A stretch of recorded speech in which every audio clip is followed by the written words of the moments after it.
Have you ever wished you could go back in time, not to change the future, but just to relive a moment, ask that one question, or finally say the thing you never had the courage to say?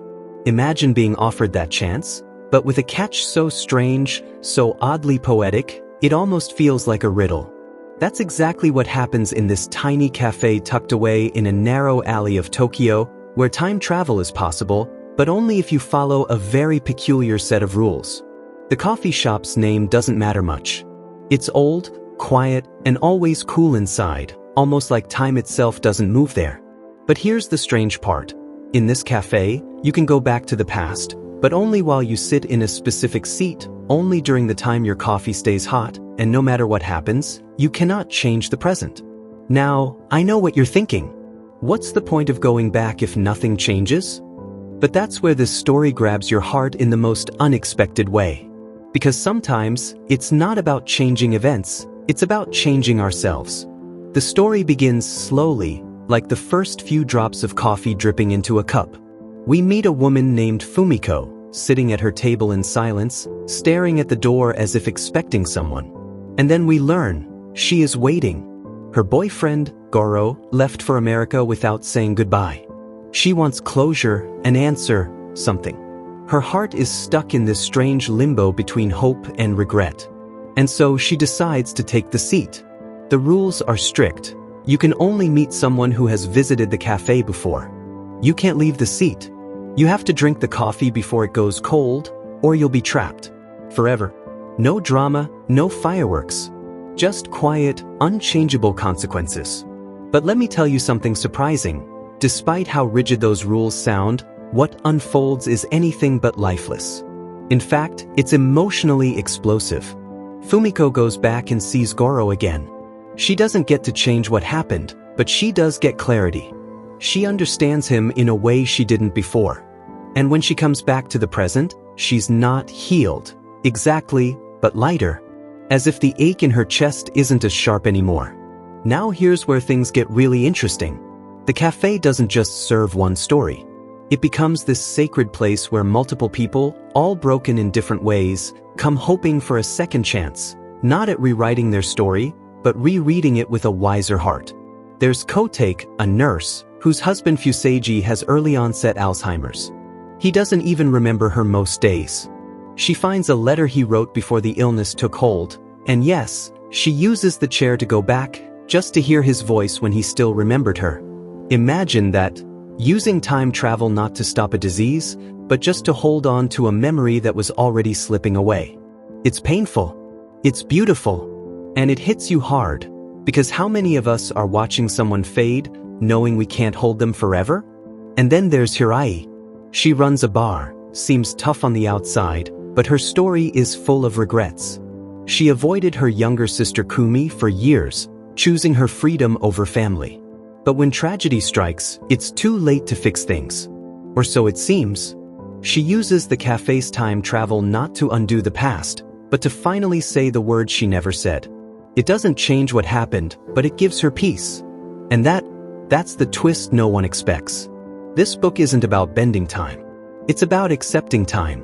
Sitting in that seat forces every character to confront the truth that the past won't budge, but they can. And here's something else I didn't see coming. The woman who actually pours the coffee, Kazu, isn't just a background character. She's this silent guardian of time, someone who's seen it all.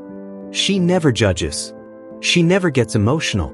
But you can tell, she understands the weight of what people carry into that seat. And somehow, she makes sure they leave with a little more strength than they came in with. Like she's not just serving coffee. She's serving closure. But the one story that completely wrecked me, emotionally, mentally, was the one involving a woman who had passed away and wanted to see her child.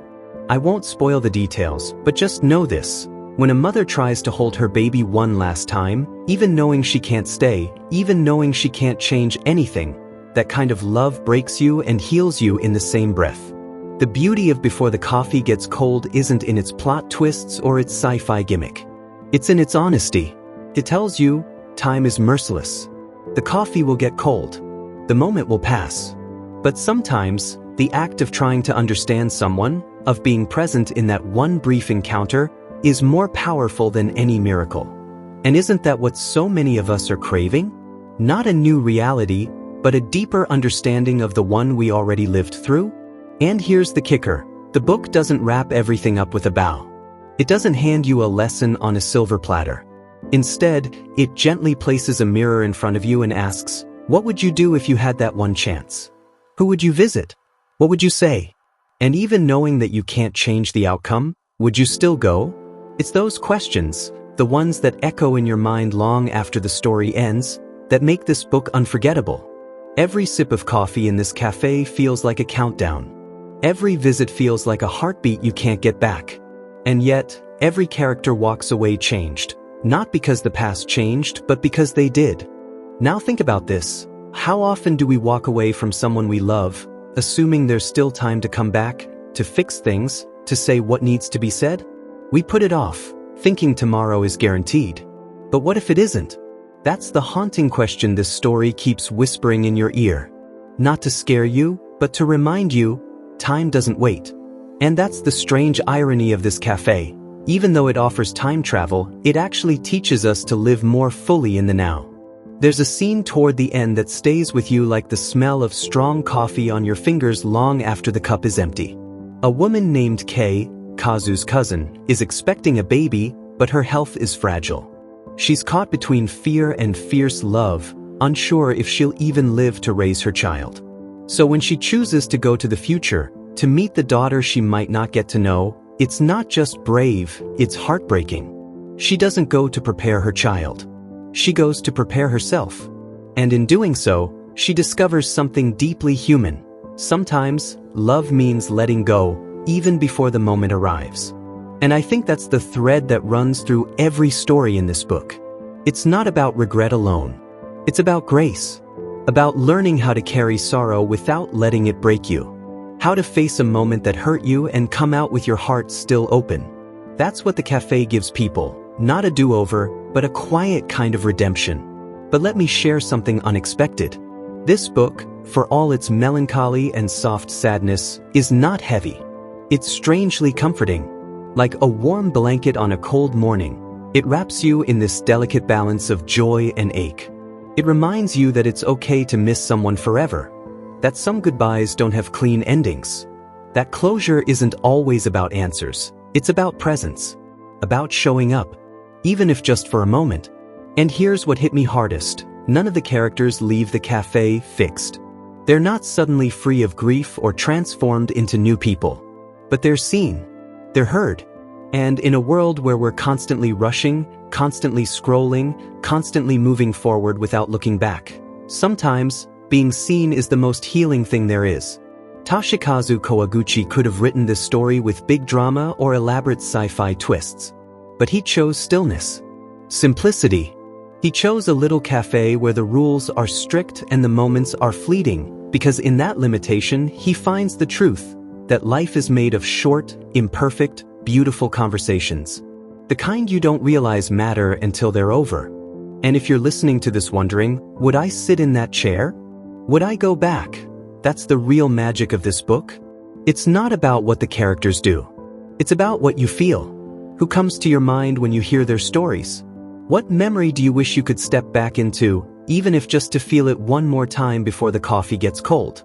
So maybe we don't need a time-traveling cafe. Maybe we just need to stop and really talk to the people we love. Ask that question. Write that letter. Say the words before the moment passes. Because once the coffee gets cold, there's no going back. And yet, even if you could go back, what you'll find isn't a second chance to rewrite the past.